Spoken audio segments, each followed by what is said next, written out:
Hello everyone, welcome to all in virtue physics classes. आज हम start कर रहे हैं इलेक्ट्रॉनिक्स के अंदर एक नया chapter which is rectifier.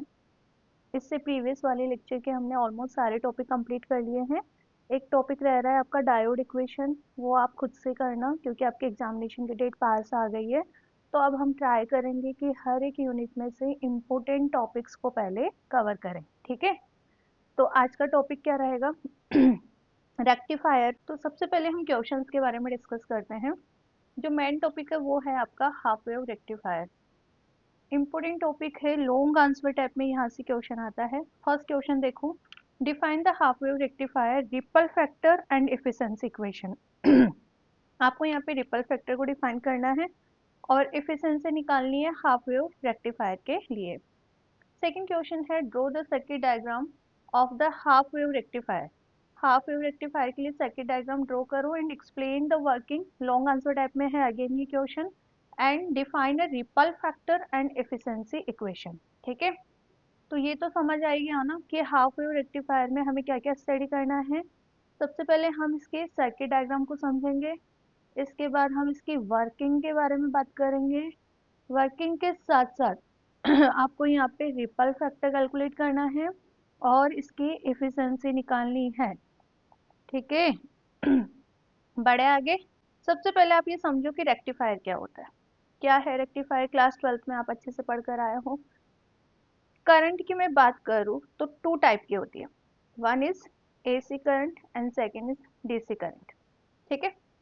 AC current, ऐसी करंट जिसका मैग्नीट्यूड एंड डायरेक्शन टाइम के साथ क्या होता है, चेंज होता है। ऐसी करंट को आप क्या बोलते हो? ऑल्टरनेटिंग करंट या फिर AC current. Second is the direct current, जिसका मैग्नीट्यूड और डायरेक्शन टाइम के साथ चेंज नहीं होता है। हम बोलते हैं ना कि जो डीसी करंट है वो केवल एक ही डायरेक्शन के अंदर फ्लो होती है। तो कई डिवाइसेस ऐसी होती है जहां पर हमें डीसी करंट की रिक्वायरमेंट होती है, ठीक है। बट अपने घरों में कौन सा पावर सप्लाई होता है? एसी पावर सप्लाई होता है ना, और कितने वोल्ट का? 220 वोल्ट का। बट कई डिवाइसेस ऐसी होती है जिसमें हमें डायरेक्ट करंट की नीड होती है। तो फिर क्या करें? तो रेक्टिफायर एक ऐसी डिवाइस है जो ऑल्टरनेटिंग करंट को डायरेक्ट करंट के अंदर कन्वर्ट करता है, ठीक है। तो रेक्टिफायर को यूज में क्यों लेते हैं? ऑल्टरनेटिंग करंट को डायरेक्ट करंट के अंदर कन्वर्ट करने के लिए जिस डिवाइस को हम यूज में लेते हैं उसे रेक्टिफायर बोलते हैं। और एसी करंट को डीसी करंट में कन्वर्ट करने की जो प्रोसेस होती है उसे रेक्टिफिकेशन बोलते हैं। क्या बोलते हैं उसको? रेक्टिफिकेशन। तो हेडिंग डालो आप रेक्टिफायर, ठीक है ना। इलेक्ट्रिक करंट टू टाइप का है, one is alternating current and second is the direct current, ठीक है। ऑल्टरनेटिंग करंट में डायरेक्शन और मैग्नीट्यूड टाइम के साथ चेंज होगा, तो आप इस तरह से इसको ड्रॉ करोगे, ठीक है। डायरेक्ट करंट जिसमें डायरेक्शन और मैग्नीट्यूड टाइम के साथ चेंज नहीं होता है, तो डायग्राम में आप देख सकते हो ये एक ही डायरेक्शन के अंदर ट्रेवल कर रहा है। ऐसी करंट के अंदर देखो, इसका हाफ साइकिल पॉजिटिव है, हाफ साइकिल नेगेटिव है, फिर पॉजिटिव है, फिर नेगेटिव है। मतलब टाइम के साथ इसका मैग्नीट्यूड और डायरेक्शन दोनों क्या हो रहा है? चेंज हो रहा है, ठीक है। तो यहाँ पे ये भी मेंशन करो, magnitude and direction both change with respect to time, this is known as alternating current. if the magnitude and direction does not change with respect to time, this is known as direct current। Clear है? तो rectifier क्या है? a device which convert alternating current into direct current, ठीक है। अब rectifier में भी हमारे पास अलग अलग टाइप से है, हर एक टाइप का हम स्टडी करेंगे। बेसिकली लॉन्ग आंसर टाइप का यहाँ से क्वेश्चन आता है, ठीक है। तो पहले कुछ बेसिक टर्मिनोलॉजी मैं आपको समझा देती हूँ जो रेक्टिफायर के हर टाइप के अंदर हम यूज में लेने वाले हैं, ठीक है। सबसे पहले रेक्टिफिकेशन, ठीक है। तो rectification is a process by which alternating current is transformed into direct current. Clear है? और रेक्टिफायर क्या है? अ डिवाइस, जो आप डिवाइस यूज में लोगे ना ऑल्टरनेटिंग करंट को डायरेक्ट करंट के अंदर कन्वर्ट करने के लिए, उस डिवाइस को आप क्या बोलोगे? रेक्टिफायर। रेक्टिफिकेशन लिख लिया हो तो आप रेक्टिफायर लिखो। रेक्टिफायर क्या है? इलेक्ट्रिक डिवाइस या फिर circuit that convert alternating current into direct current, ठीक है। नेक्स्ट आप इसी में हेडिंग डालो डायोड। अब डायोड क्यों पढ़ रहे हैं? क्योंकि जब हम रेक्टिफायर का सर्किट ड्रॉ करते हैं उस सर्किट के अंदर आपको डायोड यूज में लेना है, ठीक है। तो पहले ये समझ आना चाहिए कि डायोड क्या है। डायोड एक सेमीकंडक्टर डिवाइस है जो करंट को एक ही डायरेक्शन के अंदर फ्लो करने के लिए अलाउ करता है, ठीक है। तो diode is a semiconductor device that only permits current to flow in a single direction या फिर इन अ वन डायरेक्शन, ठीक है। किस तरह से आप इसका सिंबल ड्रॉ करते हो, इस तरह से, ठीक है। ये वाला पॉजिटिव टर्मिनल होता है, ये वाला नेगेटिव टर्मिनल होता है, ठीक है। This is P type and this is an type. ये रिप्रेजेंट करता है पी टाइप सेमीकंडक्टर को, ये एन टाइप सेमीकंडक्टर को रिप्रेजेंट करता है। सर्किट के अंदर हम डायोड यूज में लेंगे तो आपको इसी तरह से डायोड को कनेक्ट करना है, ठीक है। इसके साथ साथ ही हम यहाँ पर ट्रांसफॉर्मर भी यूज में लेते हैं। तो ट्रांसफॉर्मर क्या है? ट्रांसफॉर्मर भी एक डिवाइस है जो इलेक्ट्रिक एनर्जी को दो या दो से ज़्यादा अधिक सर्किट के अंदर डिवाइड करता है, डिस्ट्रीब्यूट करता है, ट्रांसफर करता है, ठीक है। तो ट्रांसफॉर्मर क्या है? A static device that transfer electrical energy between to and more circuits, जो दो या दो से ज़्यादा सर्किट्स के अंदर इलेक्ट्रिकल एनर्जी को ट्रांसफर करता है। अब इसका स्टडी करने की क्यों ज़रूरत पड़ी? देखो, अपने घरों में जो पावर सप्लाई होता है 220 वोल्ट का होता है, ठीक है। पर हम जो डिवाइसेस जिसमें लेते हैं इलेक्ट्रिक डिवाइसेस लाइक मिक्सचर हो गया, आपका फ्रीज हो गया, रेफ्रिजरेटर हो गया, एसी हो गया, टीवी हो गया, तो जितनी भी इलेक्ट्रिक डिवाइसेस है, क्या सभी की सभी इतने ही वोल्टेज पावर सप्लाई से चलती है? नहीं चलती है ना। कुछ 20 वोल्ट पे भी चलती है, कुछ 40 वोल्ट पे भी चलती है, कुछ को हायर वोल्टेज की भी रिक्वायरमेंट होती है। तो उन डिवाइसेस के लिए जहाँ पर हमें कम वोल्टेज या फिर हाई वोल्टेज की रिक्वायरमेंट होती है, उनमें ट्रांसफॉर्मर लगे हुए रहते हैं। ये ट्रांसफॉर्मर क्या करेंगे? जो आपके घरों में पावर सप्लाई हो रहा है ना, उसको कंट्रोल करता है।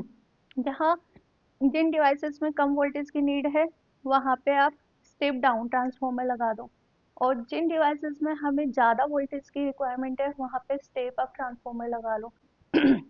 तो ट्रांसफॉर्मर भी हमें यहाँ पर अप्लाई करना है, यूज में लेना है इन द रेक्टिफायर सर्किट। इसी वजह से मैं आपको ट्रांसफॉर्मर यहाँ पे समझा रही हूँ, ठीक है। A static device that transfers electrical energy between two और मोर सर्किट्स, ठीक है। टाइप्स की हम बात करें तो टू टाइप के होते हैं। One is the step up transformer, second is the step down transformer, ठीक है। यदि आपको वोल्टेज ज़्यादा चाहिए, आपने जितना सप्लाई करा उससे वोल्टेज मुझे ज़्यादा चाहिए, तो क्या करूँगी? वहाँ पर स्टेप अप ट्रांसफॉर्मर यूज में लूंगी। तो वोल्टेज को कम करने के लिए हम कहाँ जाएंगे? स्टेप डाउन ट्रांसफॉर्मर के पास जाएंगे, ठीक है। कोई, ठीक है। तो इस तरह से आपको सर्किट डायग्राम के अंदर ट्रांसफॉर्मर को ड्रॉ करना है। बेसिकली हम यहाँ पर स्टेप डाउन ट्रांसफॉर्मर यूज में लेंगे। क्यों? बिकॉज आपने यहाँ पे डायोड कनेक्ट करना है, और डायोड की इतनी कैपेसिटी नहीं है कि वो 220 वोल्टेज पावर सप्लाई को एक्सेप्ट कर सके, नहीं तो ये जल्दी खराब हो जाएगा। ठीक है। तो कम वोल्टेज चाहिए तो हम यहाँ पे स्टेप डाउन ट्रांसफॉर्मर यूज में लेंगे। नेक्स्ट आगे बढ़ते हैं। सबसे पहले हम रेक्टिफायर में टू टाइप्स का स्टडी करेंगे। One is the half wave rectifier, second is the full wave rectifier. Half wave rectifier circuit diagram में आपको सिंगल डायोड यूज में लेना है सर्किट के अंदर। और हाफ वेव रेक्टिफायर है क्या और फुल वेव रेक्टिफायर है क्या, वो भी देख लो। फुल वेव में हमें टू टाइप से स्टडी करना है। One is the centre tap और second is the bridge rectifier. Centre tap rectifier में हमें दो डायोड का यूज में लेना है। ब्रिज रेक्टिफायर में हमें 4 डायोड को यूज में लेना है, ठीक है। हाफ वेव रेक्टिफायर होता क्या है? जिसमें इनपुट करंट का केवल हाफ पार्ट काम में आता है। इनपुट करंट का केवल हाफ पार्ट ही काम में आता है, हाफ साइकिल ही काम में आता है, ठीक है। और अदर हाफ है वो अनयूज रहता है। कैसे? आप एसी की बात कर रहे हो, एसी करंट की बात कर रहे हो ना, इस तरह से ड्रॉ करो। एसी क्या होता है? इस तरह से ऑल्टरनेटिंग करंट होता है, ठीक है। तो हाफ वेव रेक्टिफायर में इसका केवल हाफ पार्ट ही काम में आता है, ठीक है। जो पॉजिटिव हाफ पार्ट है वो ही काम में आता है, नेगेटिव हाफ पार्ट अनयूज रहता है। इसी वजह से इसे हाफ वेव रेक्टिफायर बोलते हैं। फुल वेव रेक्टिफायर में जितना भी आप इनपुट वोल्टेज या इनपुट करंट यूज में लोगे वो कंप्लीट काम में आएगा, ठीक है।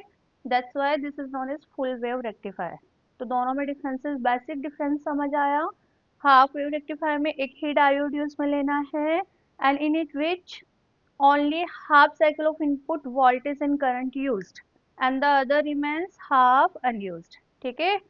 Second is the full wave rectifier. यहाँ पे हमारे पास टू टाइप है, one is the centre tap and second is the bridge.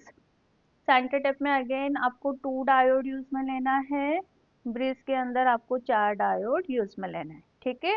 और यहाँ पे जितना आप इनपुट दोगे करंट और वोल्टेज उतना कंप्लीट यूज में आएगा। This is the basic differences, ठीक है। सो नाउ सबसे पहले आप हेडिंग डालो इसमें हाफ वेव रेक्टिफायर, ठीक है। मैं half wave rectifier again AC voltage को डीसी के अंदर कन्वर्ट करेगा and in this we only use one diode, ठीक है। And half wave rectifier is defined as a type of rectifier that allows only one half cycle of AC voltage waveform to pass while blocking the other half cycle। ये क्या करेगा, जो भी आप input voltage या power supply दे रहे हो, input voltage या जो करंट दे रहे हो ऑल्टरनेटिंग करंट का, केवल हाफ साइकिल ही काम में आएगा।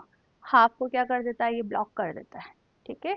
और क्लास 12th का आप यूज में ले सकते हो। बहुत सा मैसेज आया है कि मैम क्या हम क्लास 12th का कंटेंट इलेक्ट्रॉनिक्स में यूज में ले सकते हैं। यस, आप ले सकते हो, कोई दिक्कत नहीं है। तो हाफ वेव रेक्टिफायर का सर्किट डायग्राम देखो। बेसिकली यहाँ पर हमारे पास 4 मेन पार्ट होते हैं। कौन कौन से? एक तो एसी वोल्टेज सप्लाई, जो आप कन्वर्ट कर रहे हो किसके अंदर, डीसी के अंदर, ठीक है। सेकेंड हमें यहाँ पे यूज में लेना है diode, only single diode use में आएगा हाफ वेव रेक्टिफायर में। Third is the transformer. Transformer आपको स्टेप डाउन लेना है। स्टेप डाउन क्यों लेना है, बिकॉज यहाँ पर हाई पावर सप्लाई, ठीक है, बट जो डायोड है उसका कैपेसिटी नहीं है इतना, इसको तो कम वोल्टेज चाहिए। अब कम वोल्टेज चाहिए तो कौन सा ट्रांसफॉर्मर है जो वोल्टेज को डाउन करता है, स्टेप डाउन ट्रांसफर, ठीक है। स्टेप डाउन ट्रांसफॉर्मर किस तरह से ड्रॉ करते हैं, सेकेंडरी कॉइल के अंदर नंबर ऑफ टर्न्स कम होंगे, याद रखना इस चीज को, ठीक है। आप डायग्राम में देख सकते हो प्राइमरी के अंदर नंबर ऑफ टर्न्स कितने हैं, ज्यादा है, सेकेंडरी के अंदर नंबर ऑफ टर्न्स कम है, ठीक है। And last is the load resistance, जहाँ पे हमें आउटपुट वोल्टेज फाइंड आउट होता है या आउटपुट करंट फाइंड आउट होती है, विच इज डीसी करंट। ये परफेक्ट डीसी करंट नहीं होता है, बट ये डीसी करंट की प्रॉपर्टी को फॉलो करता है, पल्सिंग करंट फाइंड आउट होती है। हाफ वेव रेक्टिफायर की एफिशिएंसी भी ज़्यादा नहीं होती है, 40.6% के आसपास होती है, ठीक है। और यहाँ से जो हमें ये करंट और वोल्टेज जो मिलता है वो भी परफेक्ट डीसी नहीं होता, पल्सिंग होती है। इसके बाद हमें इसमें फिल्टर कनेक्ट करना होता है, आगे और लंबी प्रोसेस है, उसके थ्रू हम perfect DC current find out करते हैं, ठीक है।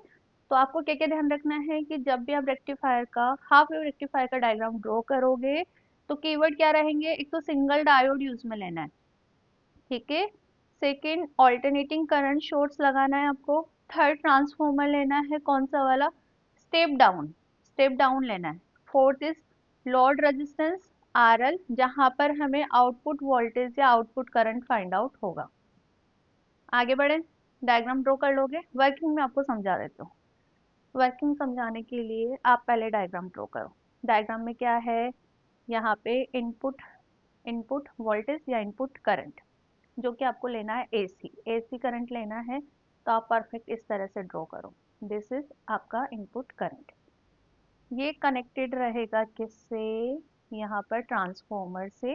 ट्रांसफॉर्मर बना दें हम, कौन सा, स्टेप डाउन। स्टेप डाउन के लिए जो प्राइमरी कोइल होगा उसमें नंबर ऑफ टर्न्स क्या होंगे, ज़्यादा होंगे। ये हमने स्टेप डाउन ट्रांसफॉर्मर बना दिया, ठीक है। और हम यहाँ पे ये जो पॉइंट है इसको बोल देते हैं दिस इज ए, और ये जो पॉइंट है दिस इज बी। अब ये कनेक्ट होगा किससे, डायोड से। ये लो हमने डायोड भी बना दिया। अब डायोड का ये वाला पॉजिटिव टर्मिनल होता है, ये वाला नेगेटिव टर्मिनल होता है, ठीक है।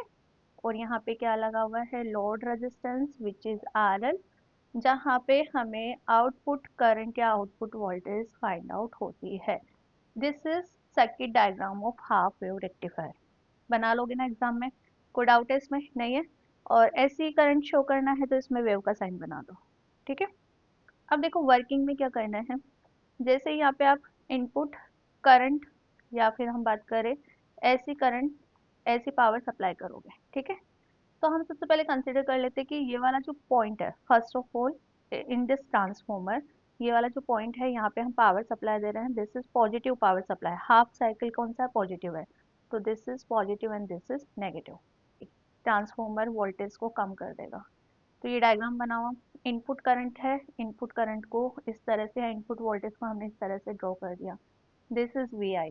ठीक है, अब ट्रांसफॉर्मर से निकली, ट्रांसफॉर्मर से निकली तो फिर क्या होगा बताओ, वोल्टेज डाउन ना, तो हमने ये ट्रांसफॉर्मर से निकालने के बाद हमें वोल्टेज मिल रहा है जिसका वोल्टेज डाउन हो गया। अब ये जो Vs है वो कहाँ जाएगा, इस डायोड को सप्लाई होगा। ये बात समझ आई। अब डायोड में ये आपका है पॉजिटिव टर्मिनल और ये है आपका negative terminal. First half cycle, first half cycle, ये रहा आपका फर्स्ट हाफ साइकिल। इस फर्स्ट हाफ साइकिल में हमने कंसिडर करा कि जो पॉइंट ए है वो पॉजिटिव है, पॉइंट बी है वो नेगेटिव है। अब पी टाइप पॉजिटिव से कनेक्ट है, एन टाइप नेगेटिव से कनेक्ट है, तो कौन सी बाइसिंग हुई, फॉरवर्ड बाइसिंग। अब फॉरवर्ड बाइसिंग है तो फॉरवर्ड बाइस में तो करंट फ्लो होता है, तो ये इस डायोड से करंट क्या होगी, फ्लो होगी। अब यदि इस डायोड से करंट फ्लो हो रही है तो आरएल पे आपको आउटपुट करंट मिलेगा ही मिलेगा। अब वो आउटपुट करंट कैसे मिलेगा, आउटपुट करंट जैसे आप इनपुट डाल रहे हो वैसे ही आपको आउटपुट करंट मिलेगा। अब इनपुट आपने कैसे डाला, यहाँ पे जीरो से बड़ा फिर डिक्रीज हुआ इस तरह से। ठीक है, तो यहाँ पे हमें आउटपुट में फर्स्ट हाफ साइकिल में इस तरह से करंट मिल गई। ठीक है, अब सेकेंड हाफ साइकिल में क्या होता है, ये कोई टर्न करेगी। अब ये कोई टर्न करेगी तो बी वाला सिरा आपका पॉजिटिव और ये वाला नेगेटिव। अब पी टाइप, पी टर्मिनल, ये वाला क्या होता है पी टर्मिनल ना, पी टर्मिनल नेगेटिव से कनेक्ट है, एन टर्मिनल पॉजिटिव से कनेक्ट है, दिस इज रिवर्स बाइस। अब रिवर्स बाइस है तो रिवर्स बाइस में क्या डायोड करंट फ्लो करने देगा, नहीं करने देगा, तो फिर यहाँ से करंट फ्लो नहीं होगा, तो मतलब सेकंड ये वाला जो हाफ साइकिल है नेगेटिव हाफ साइकिल, इसको डायोड ने ब्लॉक कर दिया, क्या कर दिया, ब्लॉक कर दिया। क्लियर है, तो यहाँ पे हमें आउटपुट में कुछ भी करंट नहीं मिला। वापस इधर देखो, फिर पॉजिटिव हाफ साइकिल गया, कहाँ से, यहाँ पे अगेन कोईल आपका टर्न करी, ये पॉजिटिव टर्मिनल और ये नेगेटिव टर्मिनल। आपका डायोड फॉरवर्ड बाइस में आया, फॉरवर्ड बाइस में आया तो जैसा आप इनपुट दोगे आउटपुट में वैसा करंट मिलेगा। अगेन कॉइल रोटेट कर रही है, ये नेगेटिव फिर ये पॉजिटिव, तो डायोड रिवर्स में गया तो वापस करंट आपका क्या हो गया, ब्लॉक हो गया। तो इस तरह से कंक्लूजन क्या निकला, जो आप इनपुट करंट दे रहे हो उसका केवल पॉजिटिव हाफ साइकिल ही आपको आउटपुट के अंदर मिल रहा है, मिल रहा है ना। ये परफेक्ट डीसी करंट नहीं है, ये पल्सिंग है, क्या है, पल्सिंग है, बट डीसी करंट की प्रॉपर्टी को फॉलो कर रहा है। इसी वजह से हम बोलते हैं कि हाफ वेव रेक्टिफायर से हम ऑल्टरनेटिंग करंट को डीसी करंट के अंदर कन्वर्ट कर सकते हैं। ठीक है, तो ये सिंपल सा आपका वर्किंग प्रोसेस है और एग्जाम में लॉन्ग आंसर टाइप में आता है, सर्किट डायग्राम भी बनाना है, वर्किंग प्रोसेस भी आपको कंप्लीट लिख कर आनी है। तो वर्किंग प्रोसेस के लिए डायग्राम मैंने आपको समझा दिया, थ्योरी अब इसका आप राइट डाउन करो। कैसे राइट डाउन करोगे, सबसे पहले आप ये लिखो, ए high AC voltage is applied to primary side of step down transformer. The obtained secondary low voltage is applied to diode. ये समझ आ गया था ना, कैसे, ये देखो, ये हमने यहाँ पे ट्रांसफॉर्मर लगाया था ना, ट्रांसफॉर्मर ने क्या करा, यहाँ पे जो वोल्टेज आपने अप्लाई करी थी उससे कम वोल्टेज की यहाँ पर आपको पावर सप्लाई मिल रही है, और ये पावर सप्लाई कहाँ जाएगी, इस डायोड के पास जाएगी, तो इसी लाइन को हमने यहाँ पे लिखा है। The diode is forward biasing during the positive half cycle of the AC voltage and reverse biasing during the negative half cycle. Circuit diagram आप ये भी बना सकते हो और जो मैंने बनवाया है वो भी करेक्ट है। ठीक है, इस तरह से आपको ये सर्किट डायग्राम ड्रॉ करना है। During the positive half cycle of AC voltage, the diode become forward biasing and allowing current to flow through. And in the negative half cycle, it is in reverse bias. Reverse bias में है तो current क्या होगा, block होगा, तो which blocks the current and resulting DC output waveform find out. हमें क्या find out हो रहा है, इनपुट हमने ये डाला था बट मुझे आउटपुट क्या मिल रहा है, ओनली दिस, ये मिल रहा है ना, तो ये क्या है आपका डीसी करंट, ये है आपका डीसी करंट। तो ये फॉरवर्ड बायसिंग के अंदर हमें करंट मिला, रिवर्स में फिर नहीं मिला, फॉरवर्ड में मिला फिर रिवर्स में ब्लॉक हो गया, फिर फॉरवर्ड में मिला फिर रिवर्स के अंदर ब्लॉक हो गया। क्लियर है, अब इसका मैथमेटिकल पार्ट हम नेक्स्ट लेक्चर के अंदर देखेंगे। जहाँ पर हमें रिपल फैक्टर कैलकुलेट करना है। क्या क्या कैलकुलेट करना है? रिपल फैक्टर, सेकंड एफिशिएंसी भी हमें निकालनी है। एफिशिएंसी 40.6% इसका निकल कर आएगा, और कई बार एग्जाम में दोनों ही पूछ लेता है। ठीक है, तो मिलते हैं नेक्स्ट लेक्चर में रिपल फैक्टर और एफिशिएंसी के साथ।